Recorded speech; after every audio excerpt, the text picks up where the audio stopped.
daring greatly. Your performance to work, you'll have to give up trying to do something like someone else and connect with the audience by being yourself. Thank you, Brené Brown.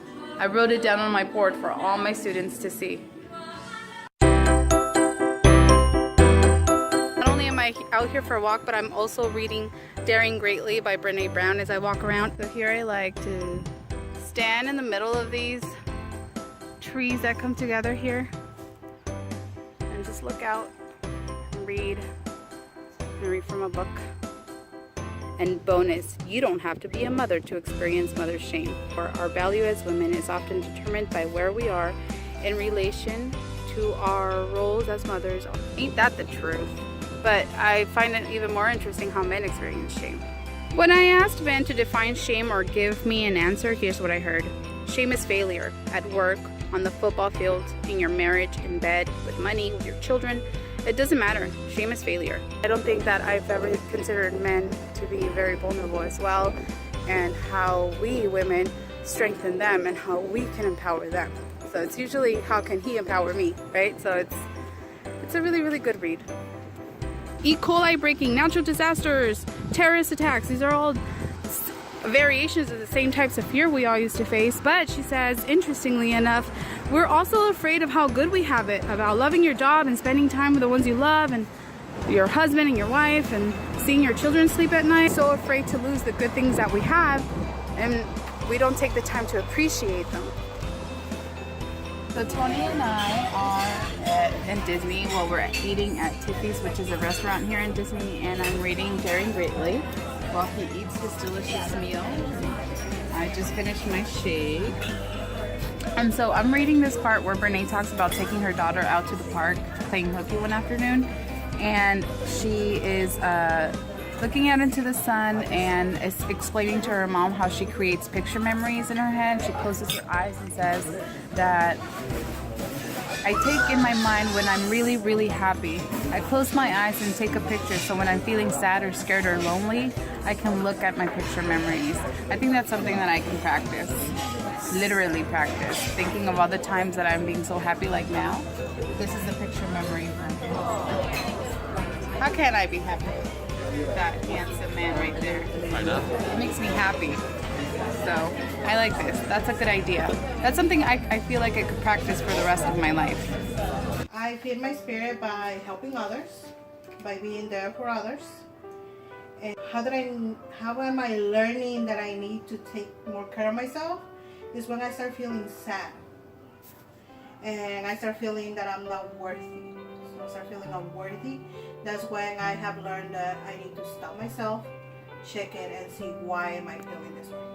I feel full when I'm content with what I have and who I have in my life. I like to surround myself around positive, loving people. I also like to travel. I like to eat.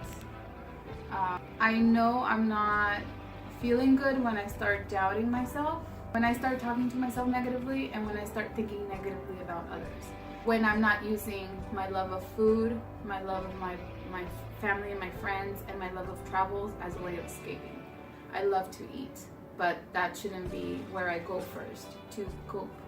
I love my family and my friends, but I shouldn't use them as my shields or people to protect me from whatever I can't be accountable for.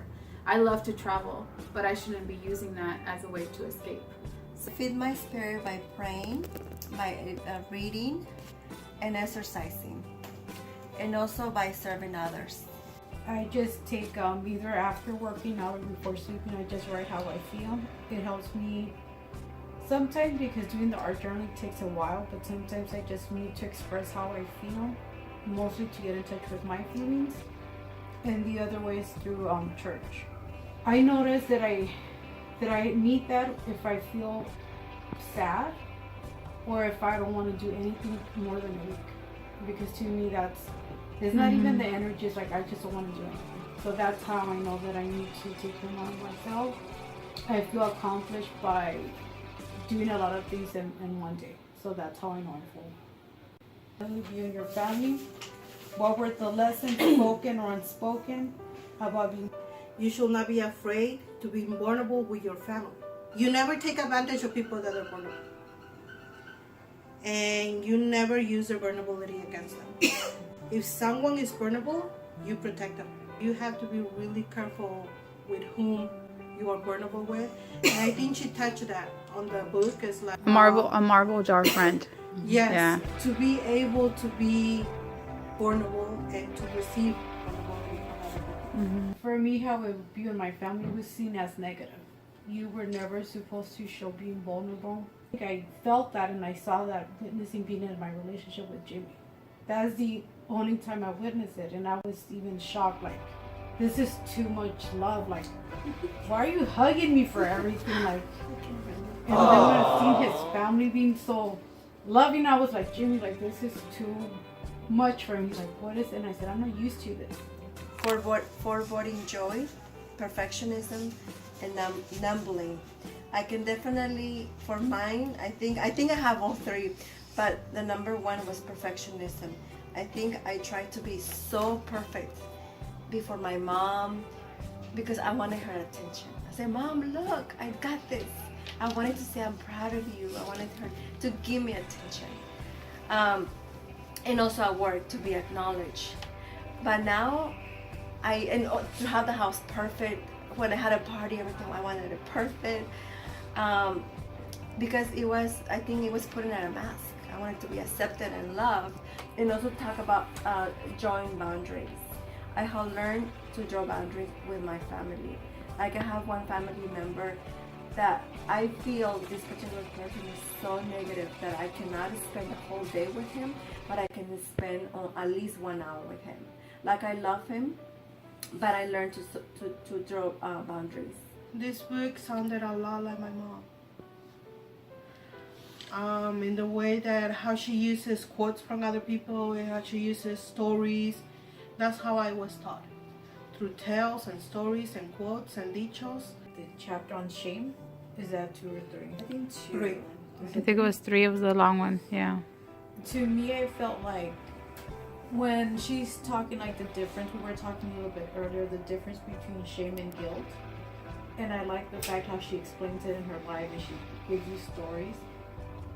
And at the same time, like, how painful shame can be in everybody's life and even at work. You know, when you're in the fog, you don't see it because you're there, but once you get out of it, you're like, oh, so that's what it was. And I feel like I had a lot of shame growing up. And as an adult, looking back, what it cost. And I think because of relating to that, that was my favorite chapter. Overall, I think what I really like about the message here is that for women, it's always about their bodies, their physique, their motherness, even when you're not a mother, like your potential to be a mother, or how are you nurturing or serving others. And if you're not the kind of woman to serve others, then you are not good woman potential. And a man needs to feel like he's taking care of his woman, and that his woman needs to be well in order for him to feel like as a man he did what he had to do. And for Tony, I think that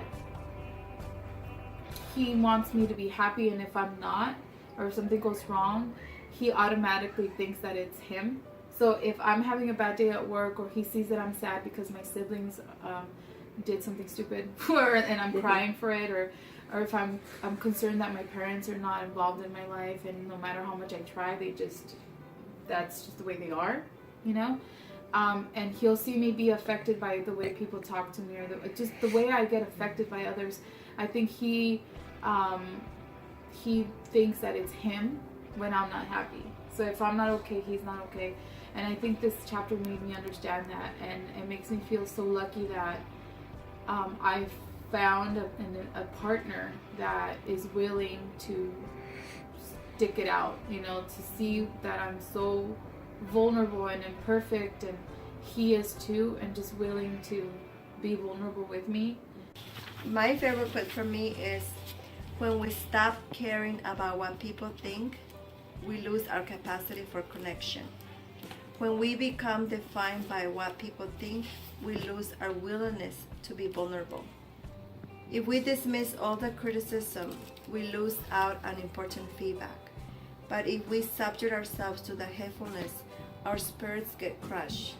It is a tightrope. Shame resilience is a balance part, and the safety net below is the one or two people in our lives who can help us reality check the criticism and cynicism. I believe that being vulnerable is a true connection with other people, and sometimes it takes people a short time. Sometimes you can feel vulnerable in a really amount of time, and sometimes it takes a lifetime. I think that accepting and protecting the vulnerability in others is an even greater gift. So we all are vulnerable, it's just that some of us don't accept it or don't show it, but very few of us are willing to see someone break up in front of us and then pick up the pieces without telling them, I told you so. Them to come with a manual and say, hey, Josie, here it goes, this is why you have to study it. I wish. We all wish that, but unfortunately, we had to take the time with our relationships, and not a lot of people's worth of it, and not a lot of people will understand it. But yeah, when you are true to yourself, it's like a lifetime journey. Speaking about vulnerability, they left me alone with Chucky. Hi, Chucky. Nice, Chucky. Good, Chucky.